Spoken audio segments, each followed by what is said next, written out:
이제 하나님의 말씀 증거하겠습니다. 오늘 우리에게 주신 하나님의 말씀은 사도행전 7장 1절에서 16절 말씀입니다. 이 계시의 말씀 읽을 때 다 자리에 일어나셔서 한 목소리로 합독하도록 하겠습니다. 시작. 대제사장이 이르되 이것이 사실이냐? 스데반이 이르되 여러분 부형들이여 들으소서.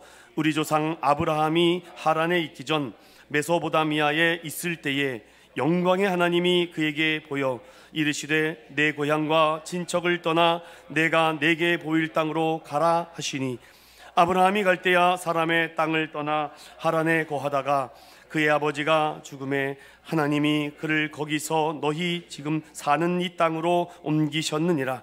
그러나 여기서 발 붙일 만한 땅도 유업으로 주지 아니하시고 다만 이 땅을 아직 자식도 없는 그와 그의 후손에게 소유로 주신다고 약속하셨으며, 하나님이 또 이같이 말씀하시되 그 후손이 다른 땅에서 나그네가 되리니 그 땅 사람들이 종으로 삼아 400년 동안을 괴롭게 하리라 하시고, 또 이르시되 종 삼은 나라를 내가 심판하리니 그 후에 그들이 나와서 이곳에서 나를 섬기리라 하시고, 할례의 언약을 아브라함에게 주셨더니 그가 이삭을 낳아 8해 만에 할례를 행하고 이삭이 야곱이 우리 12조상을 낳으니라. 여러 조상이 요셉을 시기하여 애굽에 팔았더니 하나님이 그와 함께 계셔 그 모든 환난에서 건져내사 애굽 왕 바로 앞에서 은총과 지혜를 주시매 바로가 그를 애굽과 자기 온 집의 통치자로 세웠느니라. 그때에 애굽과 가나안 온 땅에 흉년이 들어 큰 환난이 있을세 우리 조상들이 양식이 없는지라. 야곱이 애굽에 곡식 있다는 말을 듣고 먼저 우리 조상들을 보내고 또 제차 보내매 요셉이 자기 형제들에게 알려지게 되고 또 요셉의 친족이 바로에게 드러나게 되니라.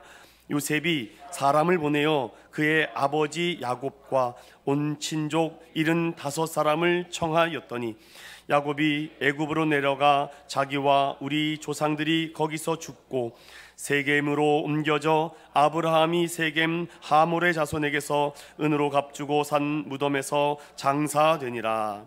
아멘.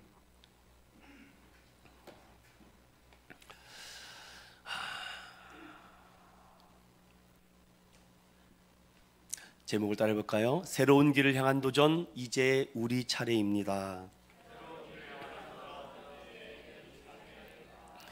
다시 한번 또 이렇게 고백했으면 좋겠습니다. 이제 우리 차례입니다. 좌우분들과 이렇게도 한번 인사해볼까요? 이제 당신 차례입니다. 이제 집사님 차례입니다. 이제 권사님 차례입니다. 이제 성도님 차례입니다. 이제 내 차례입니다. 이런 제목으로 함께 은혜 나누려고 합니다. 3월은요 31일까지 있죠. 744시간이며 44,640분이며 초입니다. 여러분, 시간은 공평하게 주어진다고 합니다. 에베소서 5장 16절에는 세월을 아끼십시오. 때가 점점 악해져 가고 있습니다. 이런 말씀이 저에게는 깊은 울림과 떨림이 되었습니다.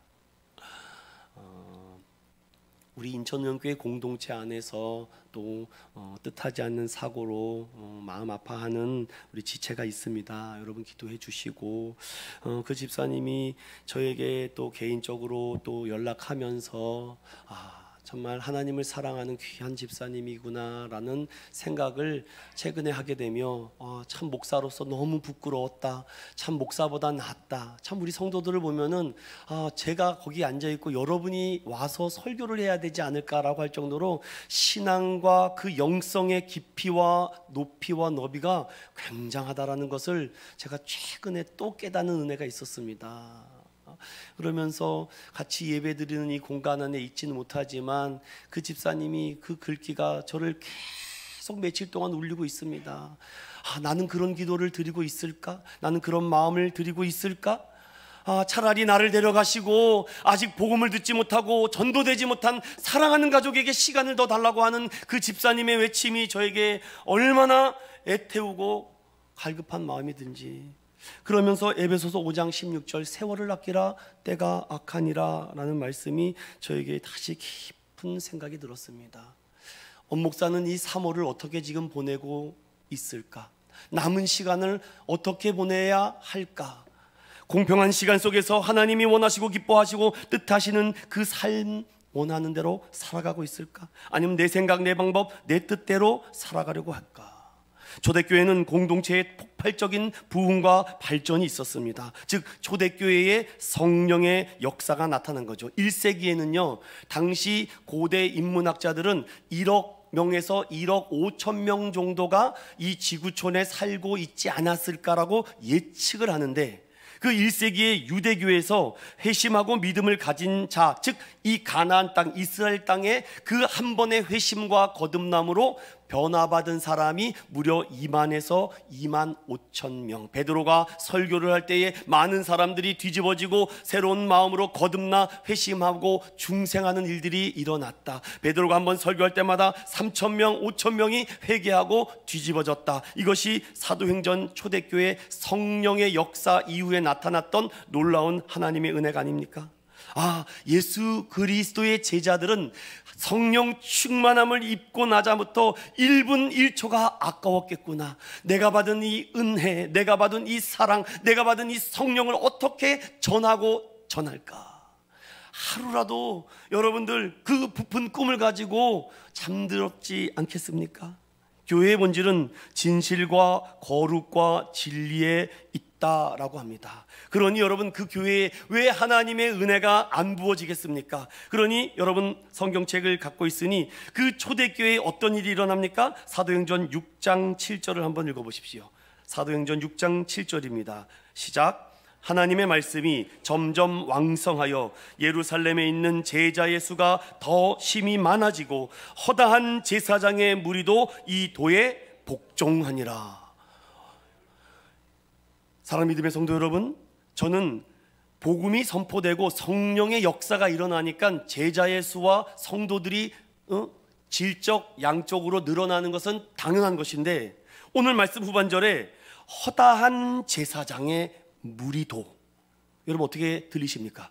허다한 제사장의 무리도 이 도에 복종했다고 되어 있어요. 사랑 믿음의 성도 여러분, 오늘 이 말씀을 가지고 당시 제사장은요 권위와 권세와 명예와 자존심과 열등감과 우월감이 상상을 초월합니다. 산헤드린 공의회의 의회원만 됐다고 해도 여러분 배지를 딱 붙이면서 나 이런 사람이야, 나 이런 사람이야, 나 건들면 장난 없어, 이럴 정도의 자부심을 가진 사람들이 제사장들인데, 그가 그리스도의 말씀에 복종했다. 말씀을 연구하고 준비하는 목사로서 과연 나도, 과연 여기 있는 나도 이것이 진리가 아니고 이것이 비진리고 이것이 명확하고 선명하다면 내가 지금까지 알았던 모든 신학적인 사상을 다 버리고 그 도를 따를 수 있을까? 여러분 그럴 수 있겠습니까? 내가 지금까지 알았던 모든 전통과 역사와 교육과 학식과 지식을 다 버리고도 그리스도가 진리라면 그것을 다 버리고 따르시겠습니까? 이거는 있을 수 없는 이야기가 초대교회에 일어나고 있다는 것입니다. 그러니 어떤 문제가 생기는지 아십니까? 질투와 시기와 미움과 사도들을 비방하고 욕하고 손가락질하는 일들이 일어납니다. 아니, 한쪽에서는 부흥돼서 막 너무 좋아서 은혜가 넘치는데 다른 쪽에서는 어떻게 하면 저 사도들을 잡아서 죽일까, 어떻게 하면 내 무릎 앞에 꿇게 할까, 복종케 할까, 이 연구만 하고 있어요. 참 똑같죠? 똑같은 진리가 선포되는데 누구는 하나님의 은혜로 막 성령 충만하고 있고, 또 어떤 사람은 오히려 악이 충만하고 있고. 그러니 사람들이 많이 모이는 이 초대교회에 이 12명의 제자들로는 감당하기 어려워지게 됩니다. 이에 초대교회는 이 성도들이 보이지 않는 영적인 싸움에서 지지 않기 위해서 교회 안에 수많은 일들이 계속해서 일어나니까 이 제자들이 감당할 한계가 넘게 되죠. 지금도 끊임없이 성장하고 부흥하고 진리가 선포되고 복음이 있고 예수가 있는 곳에는요 사탄이 역사해요. 여러분 잊지 마십시오. 복음과 진리와 예수가 선포되는 곳에는요, 계속해서 사탄이 침투를 합니다. 그리고 전도와 선교의 길이 열리지 않도록 어떻게 해서든지 막으려고 해요. 교회를 온전하게 지키고 수호하며 세상과 타협 없이 온전한 복음을 전하는 우리 인천은행교회 성도들이 되시기를 예수님의 이름으로 축원드립니다. 그래서 새로운 길을 향해서 도전하는데 이게 쉽지가 않거든요. 그런데 성경은요, 절대 두려워하지 말래요. 내가 너와 함께 하겠다. 하나님이 함께 하겠대요. 제가 지금까지 만났던 하나님은요, 한 번도 실수한 적이 없으십니다. 한 번도, 두 번도, 아니 실패한 적도 없으십니다. 그런 하나님께서 오늘 저와 여러분들에게 이제 내 차례다, 새로운 길을 향한 그 도전에 내가 달려가야 된다, 이런 말씀을 하고 있지 않을까요? 이제 제자들이 그 초대교회에 모인 수많은 성도들을 어떻게든지 돌보고 영적으로 또 케어도 해야 되니까 안 되겠다. 지금 자꾸 파가 나눠진다. 헬라파 유대인, 히브리파 유대인. 왜 자꾸 파가 나뉘지? 제자들은 열심히 사역을 하고 있는데 그들의 학연, 지연, 혈연 때문에 나눠지는 것도 있고. 여러분 6장 1절을 읽어보세요. 시작. 그때의 제자가 더 많아졌는데 헬라파 유대인들이 자기의 과부들이 매일의 구제에 빠짐으로 히브리파 사람을 원망하니. 이게 무슨 말인지 아십니까? 헬라파 유대인들과 히브리파 유대인이 서로 본인들이 이렇게 편을 가로놓은 겁니다. 이렇게 나누는 거죠. 그런데 한쪽 파에서는요, 과부들이 매일 구제에 빠짐으로 히브리파 사람을 막 원망합니다. 아니, 우리도 좀 봐주세요. 우리도 좀 돌봐주세요. 우리도 좀 봐달라니까요. 아니, 제자들은 12명밖에 되지 않고 수천 명의 2만 명이 넘는 성도가 있는데 어떻게 감당합니까?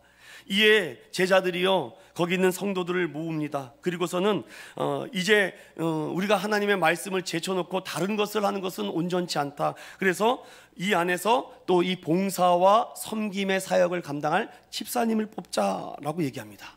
그래서 초대교회에 7 집사님을 뽑게 되는데 그 7 집사님을 뽑는 자격을 크게 3가지로 나누는데, 먼저는 그 초대교회의 신앙 공동체 안에서 평판이 좋아야 돼요. 딱 들어도 누가 얘기를 해도 그분이라고 우리 인천은연교회 공동체 안에서도 그런 평판을 듣는 사람이어야 됩니다. 두 번째, 지혜가 충만하고 또 이 공동체 안에서 인정을 받아야 돼요. 그리고 또 더 나아가 존경받고 성령과 믿음이 분명한 사람이 초대교회 7 집사님의 자격이 됐는데, 그 사람을 뽑게 되죠. 그 중에 여러분들이 오늘 주인공이라고도 할 수 있는 스데반 집사님이 뽑히게 되는데, 눈으로만 따라오십시오. 6장을 보시면은, 6장을 쭉 돌아보시면은 10절을 보시면, 스데반이 지혜와 성령으로 말함을 그들이 능히 당하지 못했다. 다시 말씀드립니다. 스데반이 거기 있는 다른 많은 자유민들, 어떤 자유민들은 떠돌이들이 있습니다. 자유민들이 떠돌이들이 있었는데 떠돌다가 복음을 듣고 회심해서 교인이 된 거죠. 성도가 된 겁니다. 성도가 됐는데 그 떠돌이들이 돌아다니면서 교회를 회방을 놓는 겁니다. 그런데 자꾸 부딪혀요. 누구랑? 스데반 집사님이랑 부딪힙니다. 9절 후반절에 보세요. 어떤 자들이 일어나 스데반과 더불어 논쟁하기 시작합니다. 별 문제도 아닌데 진리를 가지고 싸우면은 그렇다라고 할 수 있겠는데 비진리를 가지고 자꾸 부딪힙니다. 이게 맞냐 옳으냐, 이게 그러냐 안 그러냐. 그러니까 스데반 집사님이 이건 아닌 것 같거든요. 왜 이런 것 갖다가 다투니, 교회를 왜 이렇게 분열시키니, 안 된다. 그래서 논쟁하는 가운데 스데반이 얼마나 성령과 지혜가 충만한지 그가 말할 때마다 능히 당하지 못한다고 돼 있어요. 전 이것을 3가지로 이렇게 나눠봤습니다. 우리 따라해 볼까요? 교회 안과 밖에서 은혜와 권능이 충만한 자, 큰 기적과 표적을 행하는 지혜와 성령의 사람,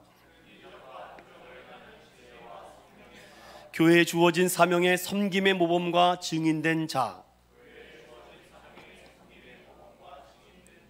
네, 스데반의 모습을 제가 조금 풀어서 이렇게 설명을 드렸는데, 교회 안에서나 밖에서나 은혜와 그 하늘에서 부어주시는 성령 충만함의 권능이 있어서 함부로 뭐라고 할 수가 없는 거죠. 그러니 저는 스데반이 어떻게 그 능히 당하지 못했다고 해도 스데반 안에서 역사하는 성령 하나님을 건들지 못했다? 이게 정확한 표현 아닐까요?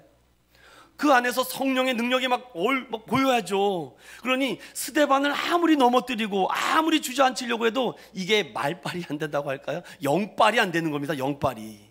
기도를 들어보면 알죠, 여러분. 저 사람이 평소에 기도로 충만하고 말씀으로 충만한지를 기도의 그 토막토막 문장만 들어도 아, 하나님의 은혜로 살아가려고 하는구나. 오늘도 나의 연약함을 알고 하나님의 은혜를 간구하는구나. 그리고 큰 표적과 기적이 따라요. 그리고 섬김의 모범이 돼야 됩니다. 누구보다도 예배의 모범이 되고 봉사와 섬김과 희생의 모범이 되는 사람이 누구였냐? 스데반이에요. 그러다 보니까 주변에서 시기, 미움, 질투 어떻게 하면은 그 스데반이 미워 죽게 배가 아픈 겁니다. 사촌이 땅을 사면 배가 아프듯이 스데반이 잘 되는 꼴을 못 보겠습니다. 내가 잘 돼야 되는데 내가 더 잘 돼야 되는데 자꾸 스데반이 주목받고 인정받고 사랑받고 사도들에게 자꾸만 칭찬받고 점점 높아지니까 참을 수가 없어요. 그러니 여러분 어떤 일이 일어난지 보세요. 오늘 7장을 바로 보면 안 됩니다. 6장 안에 7장을 왜 이런 고백을 하고 역사적인 스토리를 다시 설명하는지 6장 안에 다 들어있기 때문에 그렇죠. 자, 11절과 12절을 함께 읽어봅니다. 시작. 사람들을 매수하여 말하게 하되 이 사람이 모세와 하나님을 모독하는 말을 하는 것을 우리가 들었노라 하게 하고 백성과 장로와 서기관들을 충동시켜 와서 잡아가지고 공회에 이르러. 자, 여기까지 보겠습니다. 여러분, 지금 스데반이 무슨 사역을 합니까? 복음 사역과 진리 사역과 예수 사역을 지금 하고 있는데 그 사역에 회방꾼들이 나타나요. 전도의 문을 막습니다. 선교의 문을 막습니다. 예배의 문을 막습니다. 기도의 문을 지금 막고 있는 사람들이 누굽니까? 그 당대의 율법학자들, 바리새인들, 서기관들, 오랫동안 신앙생활했던 사람들, 누구보다도 하나님을 잘 안다는 율법주의자들이 사람을 매수해서 뭐라고 얘기합니까? 스데반이 모세와 하나님을 모독했다. 이 얘기는 꼭 예수님을 죽이려고 했던 것과 똑같습니다, 지금. 그런데 여기에서 또 충격적인 것은 뭐냐입니까? 백성과 장로와 서기관들을 충동했다고 돼 있어요. 선동했다는 거죠. 자꾸 별 유익되지 않은 말은요, 여러분 듣지 마세요. 안 듣는 게 좋습니다. 여러분 영혼에 아무리 건강해도요, 좋지 않는 얘기 듣고 나에게 어떤 네거티브한 얘기를 들으면은요, 이상하게 나도 그렇게 돼버려요. 그래서 귀를 닫든지 피하든지 도망가십시오, 여러분. 그런데 그 사람들을 충동시켜 잡아가지고 와서 자기 편으로 만들어버립니다. 그 누굽니까? 대표적인 장로들과 서기관들과 백성들을 다 잡았는데 13절 보세요. 그 중에 거짓 증인들은 2명 이상이어지면 됩니다. 거짓 증인들을 세워서 이 사람들이 이 거룩한 곳과 율법을 거슬러 말하기를 마지 않았다. 자, 첫 번째는 모세와 그리고 하나님을 모독했다는 신성 모독을 가지고 스데반을 고발합니다. 그러니 스데반을 체포할 명분이 있어야 되잖아요. 그러니까 그 명분을 예수님과 똑같이 이 사람은 신성 모독죄, 하나님을 모독했다는 제목으로 그를 포위하고, 그리고 또 뭐라 그럽니까? 13절엔 율법을 왜곡했다. 율법을 자신 마음대로 해석했다는 거죠. 이 해석의 왜곡이 한번 들어가면은요, 그 다음부터 안 들립니다, 여러분. 제 설교도 안 들릴 거예요. 해석의 왜곡이 한번 꽂히게 되면요. 그런데 13절에 거짓 증인들을 세워서 거룩한 곳과 율법을 거슬렸다. 율법을 왜곡했다는 거죠. 자, 두 번째 제목을 찾았습니다. 그리고 세 번째 제목이 뭡니까? 14절입니다. 그의 말에 이 나사렛 예수가 이곳을 헐고 또 모세가 우리에게 전하여 준 규례를 고치겠다 함을 우리가 들었노라 하라. 세 번째가 뭡니까? 너는 성전을 파괴하는 자다. 이 성전이 어떤 성전인데, 이것이 어떤 성전이고, 다윗과 솔로몬으로부터 흘러나왔던 이 스룹바벨로부터 나온 이 헤롯 성전이 40년 동안 지었는데 예수가 말했듯이 3일 만에 헐고 내가 다시 세우겠다고 그것을 고발합니다. 그러니까 세 가지 고발을 하죠. 신성 모독죄, 율법 왜곡죄, 성전 파괴죄. 이 세 가지를 가지고 스데반을 공회 앞에 체포합니다. 그런데 어떤 일이 벌어져요? 그런데 어떤 일이 벌어집니까? 그게 6장 15절이에요. 함께 읽어봅니다. 시작. 공회 중에 앉은 사람들이 다 스데반을 주목하여 보니 그 얼굴이 천사의 얼굴과 같더라. 아멘. 일대 다수입니다. 지금 스데반은 혼자에 지금 잡혀 있어요. 다수의 내노라, 세상에서 내노라 하는 율법학자, 뭐 서기관들, 장로들, 백성들 쫙 모여서 스데반 혼자 딱 있는데 스데반 하나를 못 이깁니다. 압도당하는 거죠. 그들이 아무리 강하다고 해도 성령이 지금 누구와 함께 하고 있습니까? 스데반과 함께 하고 있어요. 거기서 강하고 담대함이 나오는 것입니다. 그 많은 나를 쏘아보는 그 수많은 눈총들 앞에서 여러분들 오늘 7장에 이 얘기를 스데반이 하고 있어요. 그러면 이렇게 이야기가 흘러가야지 정상적이지 않겠습니까? 너 신성모독했지? 아니에요. 저는 절대 신성모독 한 적이 없습니다. 제가 모세의 율법을 얼마나 소중히 생각하고 또 그리고 하나님을 절대 내가 어떻게 모독합니까? 어떻게 살아계신 하나님, 저는 절대 그런 일이 없습니다. 신성모독을 이렇게 피할 수 있는 변명을 해야 되지 않겠어요? 두 번째, 율법을 왜곡했다고요? 그렇지 않습니다. 제가 율법을 왜곡하지 않았습니다. 저는 이 거룩한 율법 613가지의 이 율법을 내가 얼마나 잘 지키며 이 계명을 10가지 계명을 내가 얼마나 어렸을 때부터 잘 지켰는데요, 저는 율법을 절대로 범한 적이 없습니다. 이렇게 변명해야 되잖아요.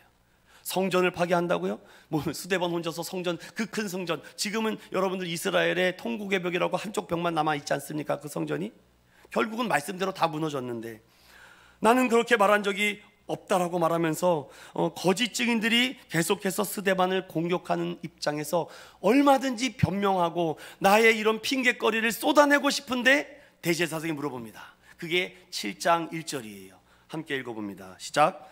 대제사장이 이르되 이것이 사실이냐? 다시요. 시작. 대제사장이 이르되 이것이 사실이냐? 앞에 말한 이 세 가지를 고발당한 내용이 사실이냐, 이걸 얘기하는 거예요. 이제 좀 이해가 되십니까 여러분? 그 세 가지를 한 것이 네가 맞느냐 이런 얘기입니다. 지금 정말로 네가 이런 식으로 전도하고 증거했느냐라고 거기 있는 대제사장이 대표로 스데반 앞에 딱 해서 쏘아붙이는 거죠. 너 정말 그렇게 말했냐? 저 거짓 증인인지 모르죠. 저 두 증인이 들었다라고 얘기하는데, 와, 들었다라고 얘기하는데 뭐 어떻게 합니까 여러분? 그 거짓 증인들을 매수해서 돈으로 뭐 매수했는지 어떻게 매수했는지 이미 뭐 다 눈 돌아갔죠. 그리고 스데반이 그랬다고 하는데 어떻게 합니까? 그러나 스데반의 모습에는요, 어디 하나도 위축되거나 어디 하나도 찌그러진 모습이 없어요. 이미 부활의 영광의 모습이 스데반 안에서 역사하고 있었기 때문이죠. 저는 이 말씀을 이제 함께 나누고 마무리하려고 합니다. 청중들은요 얼마나 무섭습니까? 여러분들 한번 이 자리에 서보면 알아요. 지금 여러분들 다 눈이 저만 보고 있잖아요. 네? 그 여러분들이 보는 눈 앞에서 설교를 한다는 건 보통 강대함과 담대함이 없으면 못합니다. 제가 500명 넘은 앞에서도 강의도 하고 많이 했었거든요. 그런데 지금이 제일 힘들어요. 차라리 그때가 편했습니다. 학생들 앞에서 강의하고 닥터들 앞에서 물건 팔 때가 더 쉬웠는데, 이 살아계신 하나님의 말씀을 성도들에게 전한다는 것이 얼마나 무섭고 두렵고 떨리는지 아십니까? 해본 사람은 알아요. 그래서 제가 중고등부 선생님한테 돌아가면서 설교하라고 시켰어요. 목사 맘 좀 알아보라고. 대제사장이 너무나도 무섭게 쏘아봅니다. 스데반이 뭐라고 변명하는지 물어보는 거죠. 뭐라고 답변하는지 지금 묻고 있습니다. 그러나 스데반의 반응과 표정과 얼굴에 전혀 두려움과 슬픔과 걱정과 염려가 없어요. 오히려 묻는 그 대제사장이 떨고 있습니다. 그들의 입술에 떨림이 보이십니까? 여러분, 성령이 충만한 사람은 떨리지 않아요.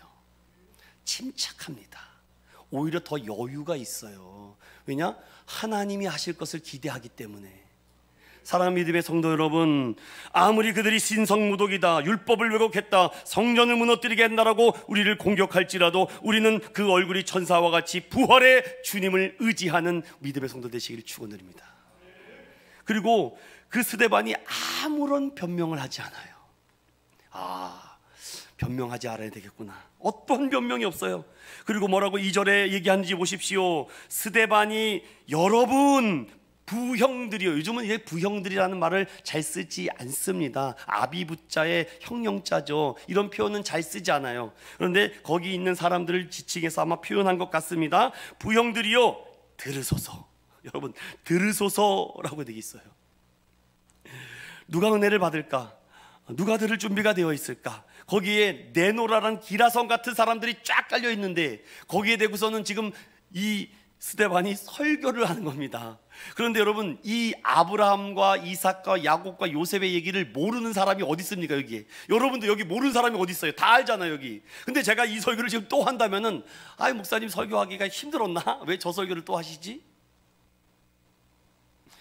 왜 스데반은 구약의 역사 얘기를 가지고 와서 오늘 이 말을 대신하고 있는가? 그게 오늘 핵심 포인트예요.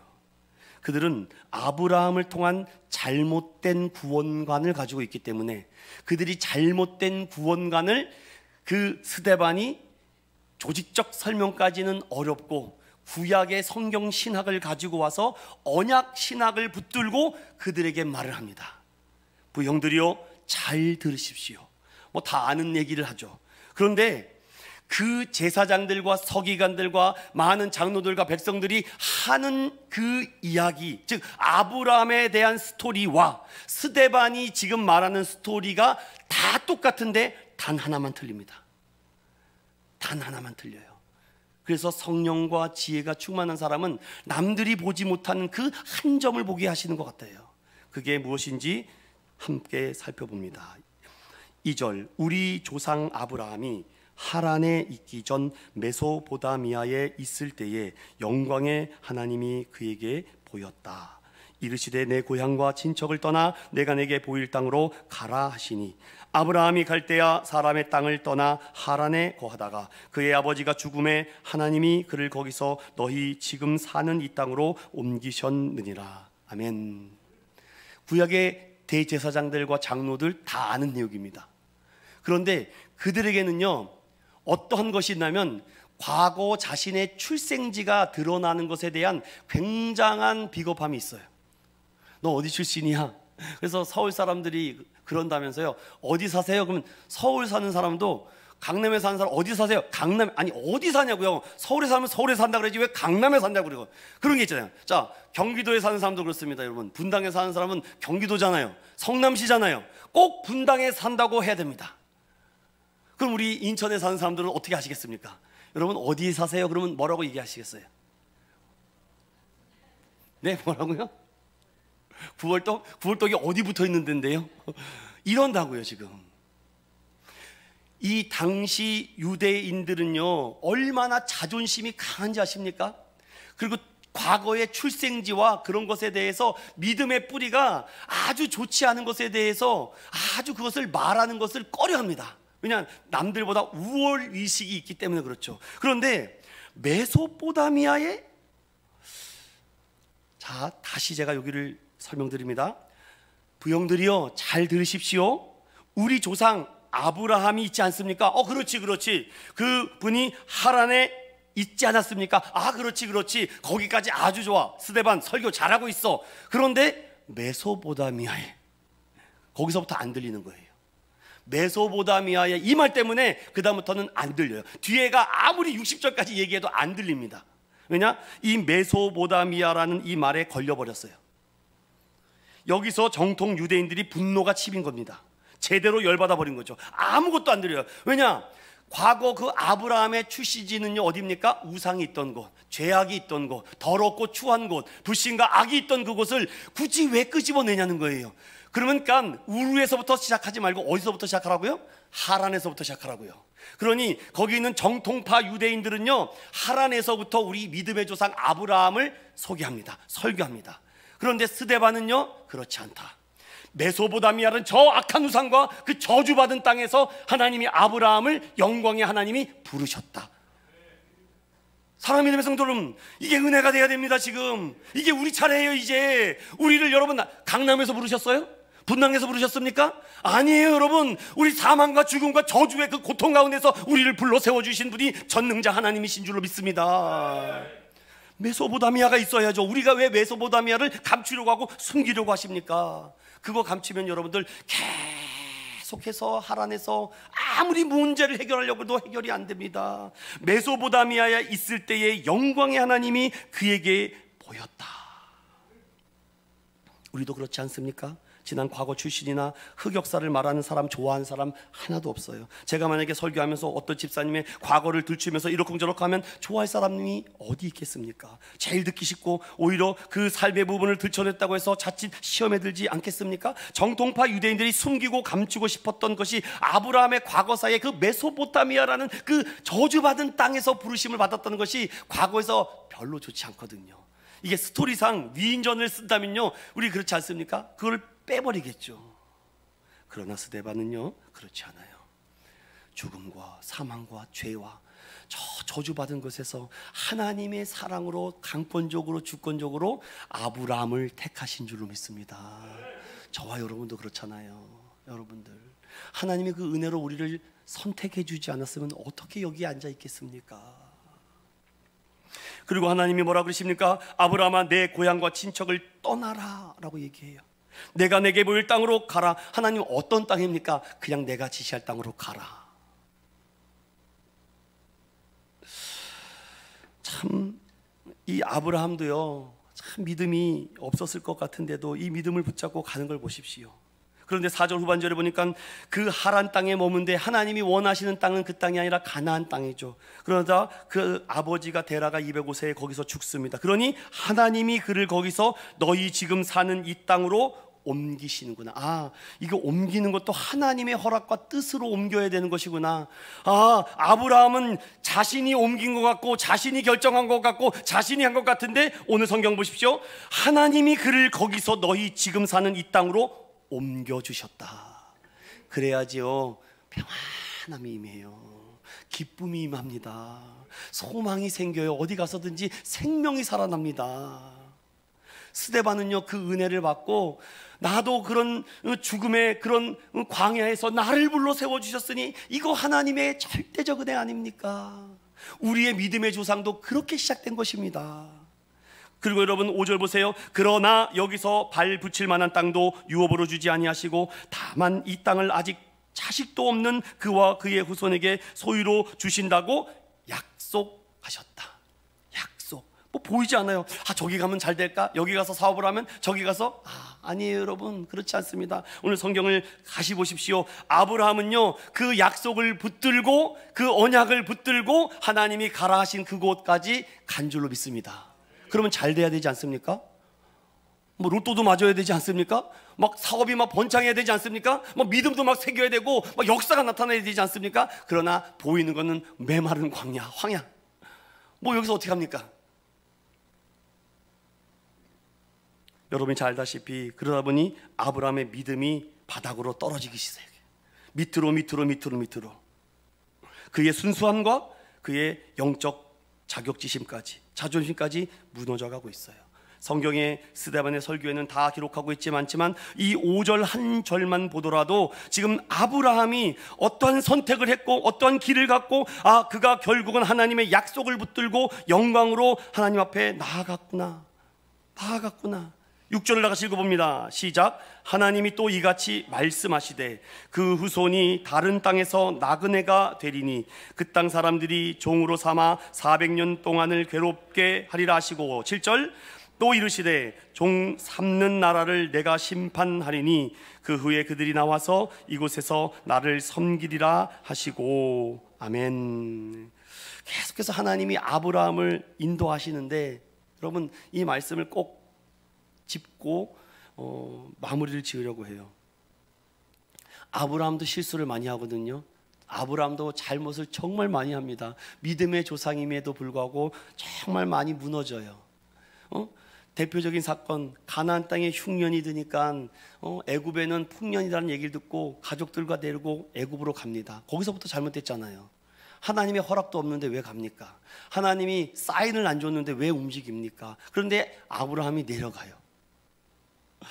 그런데 하나님은요, 아브라함을 선택하셨다고 말씀드렸습니다. 갔는데 거기서 그 아내를 보니까 너무 아름답고 예쁜 거죠. 그래서 그 나라의 왕이 그 아내를 자기 아내로 취하려고 합니다. 그런데 누가 잘못한 겁니까? 아브라함이 잘못했잖아요. 그러면 하나님은요, 아브라함을 치셔야 되는데 그 나라 바로 왕을 치십니다. 우리가 이해할 수가 없어요. 분명히 하나님 재앙을 아브라함에게 주셔야지, 심판을 아브라함에게 주셔야지 왜 바로에게 주십니까?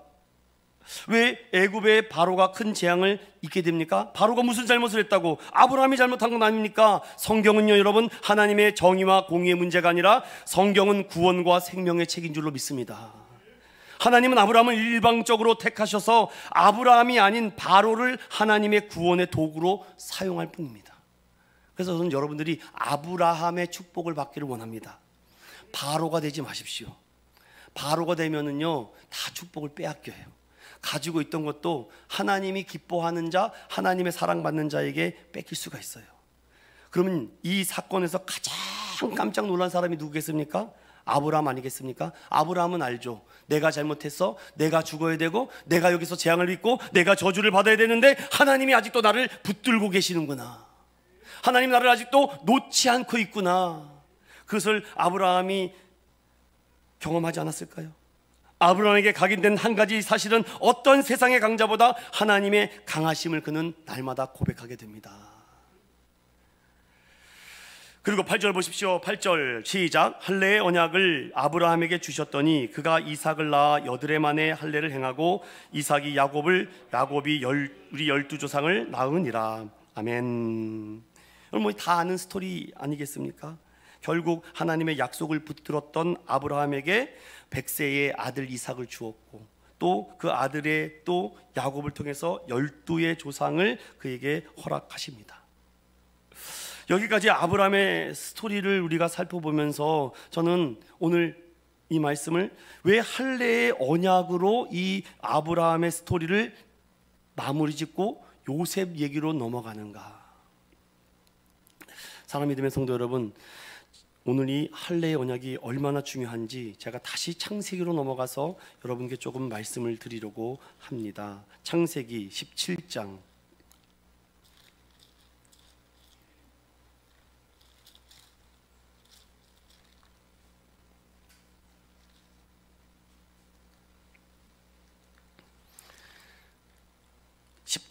1절 2절을 먼저 읽어보겠습니다. 시작. 아브라함이 99세 때에 여호와께서 아브라함에게 나타나서 그에게 이르시되 나는 전능한 하나님이라.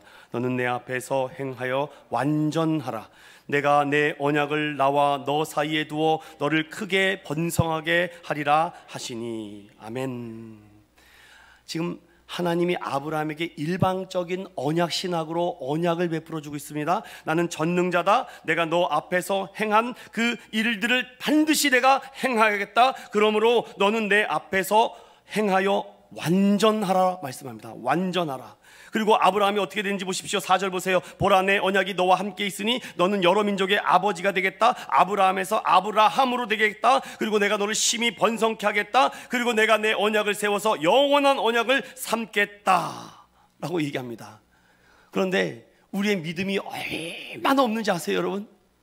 사랑하는 믿음의 성도 여러분, 우리 믿음이 얼마나 없는지 아세요? 이렇게 하나님이 수도 없이 아브라함에게 또 얘기하고 또 얘기하고 또 얘기하고 이 진리를 선포했는데도 믿음이 안 생겨요. 그래서 하나님은 할례를 행하십니다.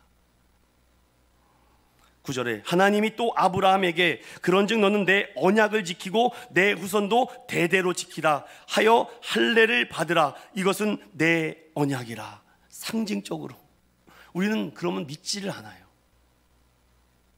이에 신약에 넘어와서는 너희가 왜 육신의 할례만 가지고 아브라함의 자손이라고 생각하느냐? 마음의 할례를 받고 거듭나고 중생하고 회심해야 돼. 예수 그리스도를 인격적으로 좀 고백 좀 해라 라고 그 상황이 세례라는 것으로 바뀌지 않습니까? 이제 할례가 아니라 뭐라고요?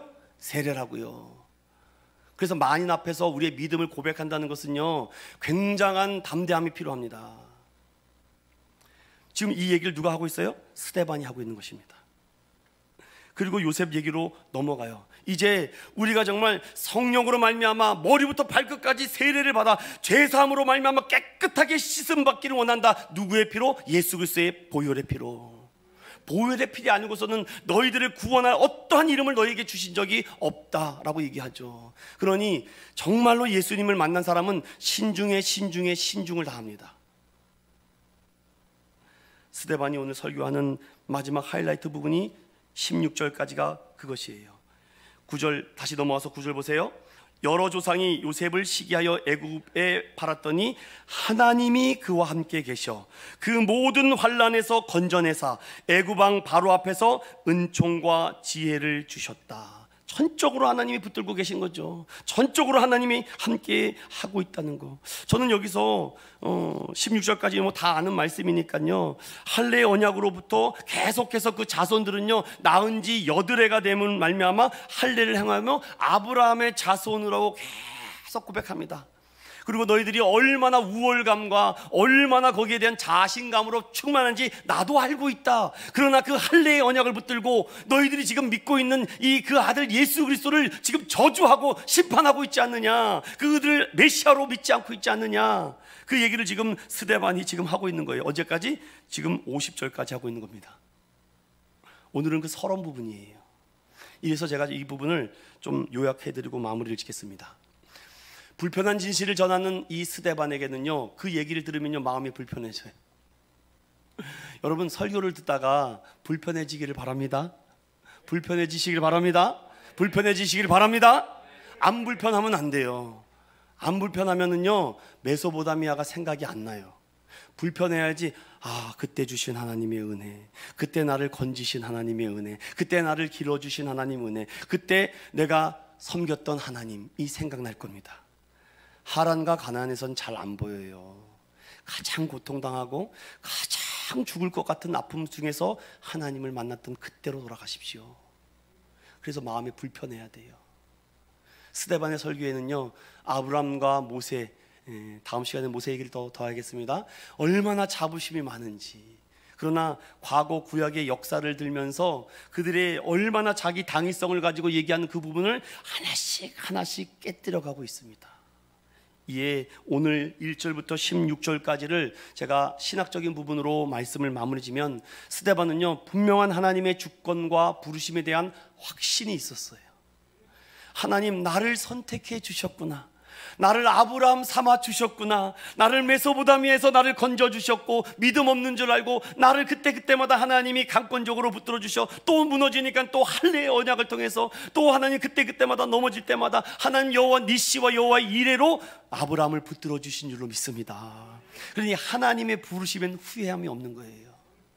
우상을 섬기는 땅에서 불러주셨을 때 그는 그때는 몰랐지만 돌아오고 나니까 야, 하나님의 끈질긴 사랑, 하나님의 변함없는 사랑이 아브라함을 붙잡아 주지 않았습니까? 결국은 약속의 땅으로 인도하시신 그 믿음의 첫걸음, 아브라함이 시작되지 않았습니까? 그리고 약속의 성취와 이 시련이 있어요. 그 땅의 현실은요 너무나도 생각했던 것과 다릅니다. 내가 생각했던 건 현실과 너무 다르네? 당연하죠 여러분. 똑같을 수가 없습니다 여러분. 그 땅의 약속과 그 현실의 괴리에서 계속 부딪히고 갈등하게 되죠. 그래서 아브라함도 또 무너지지 않습니까? 그러나 하나님은요 주변의 많은 피조물들을 통해서 아브라함을 끝까지 붙들고 있다는 걸 잊지 마십시오. 후손의 약속과 믿음의 시련을 끝까지 붙들었던 아브라함을 우리에게 말씀합니다. 이것을 언약신학이라고 얘기를 해요. 우리는 반드시 믿음과 인내로 이 하나님의 사랑을 붙들고 끝까지 달려가야 된다. 지금 스데반의 설교에는 이 얘기들이 담겨져 있다는 것이죠. 또 하나, 이 모세 이전에 있던 이 요셉의 이야기를 그 사이에 집어넣으면서 하나님의 섭리와 구원의 역사는 한 사람을 통해서, 그 한 사람을 통해서 그를 높이시고 또 그를 통해서 많은 가족을 구원해 주시는 하나님의 은혜가 있구나. 여러분은 그런 사람이 되고 싶으십니까? 여러분 차례입니다. 여러분 차례라고요. 여러분이 아브라함이 될 수 있고 여러분이 요셉이 될 수 있습니다. 그래서 하나님의 구원의 역사 가운데 날마다 참여하기를 원해야 되죠. 그러므로 우리가 오늘도 이 말씀을 꼭 기억하십시오. 내가 하나님의 부르심을 입은 하나님의 사람이다. 그리고 그 가운데 그 부르심의 끝까지 달려가는 길에 인내하며 신뢰하시길 바랍니다. 내가 순종해야 될 것은 내가 순종해야 돼요. 이런 재미있는 얘기도 제가 한번 들어볼까요? 어떤 사람이 기도를 했습니다. 야사입니다. 실화가 아닙니다. 막 기도를 해요. 목사님, 제가 단 하나 기도 제목이 있습니다. 로또 1등 당첨되는 게 꿈입니다. 내 삶이 너무 피폐하고 힘들어서 정말 나도 1억 천금 한번 받아서 인생 한번 좀 편하게 살고 싶습니다. 목사님이 너무 가득한 거예요. 그 성도를 보니까 삶이 너무 힘들거든요. 그러니 매일마다 기도 제목이 목사님 로또 1등 되기를 원합니다. 목사님 로또, 매일마다 그 기도 제목이 올라오니까 1년을 하더래요. 그 기도를 1년을 하더랍니다. 그러니 목사가 감동을 받아야 됩니까? 어떻게 됩니까? 그래서 어느 날 목사님이 기도하다가 하나님의 음성을 들었는지 그 성도를 불러서 사랑하는 성도님 잠시만 상담 좀 하죠. 그래서 왔어요. 저기 사랑하는 성도님, 그 1년 동안 끊이지 않고 포기하지 않고 하는 그 기도의 인내와 열심은 정말 내가 인정해 주겠다. 그런데 제발 좀 로또 좀 사십시오.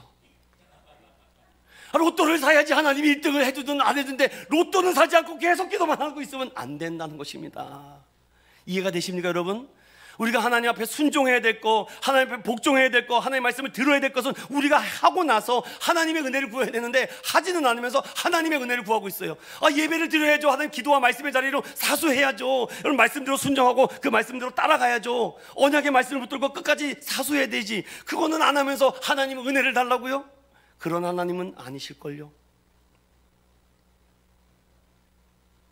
새로운 길을 향한 도전에 수없이 우리는 갈등하고 넘어집니다. 아브라함이 그랬고 이삭도 그랬고 야곱도 그랬고 요셉도 그랬지만 그들은 끝까지 그 길을 걸어갔습니다. 우리에게도 동일합니다. 그럼에도 불구하고 하나님께서 그 죽음의 현장에서 우리를 불러주신 하나님, 아무에게도 자랑할 것이 없지 않습니까? 누가 더 크냐 작냐 우월감 세울 필요가 없습니다. 특별히 교회에서는 하나님의 사랑과 긍휼과 은혜를 누가 더 많이 받고 못 받는 거 차이가 아닐까요? 전 그렇게 차이를 봅니다. 세상의 모든 것이 많고 적으면요 세상 방법이지만 교회와 하나님의 사람들은요 누가 더 하나님의 사랑과 은혜를 더 많이 받느냐 못 받느냐, 이게 천지 차이가 될 것입니다. 사랑 믿음의 성도 여러분, 여러분 아브라함의 축복과 요셉의 축복으로 이제 여러분 차례가 되기를 원합니다. 여러분이 아브라함이 되시기를 원합니다. 여러분이 요셉의 축복을 받으시기를 원합니다. 새로운 길을 가는 길에 어려운 일이 있지만 이제 하나님이 우리에게 말씀하신다. 이제 내 차례라고. 그런 은혜가 함께 하시기를 예수님의 이름으로 축원드립니다.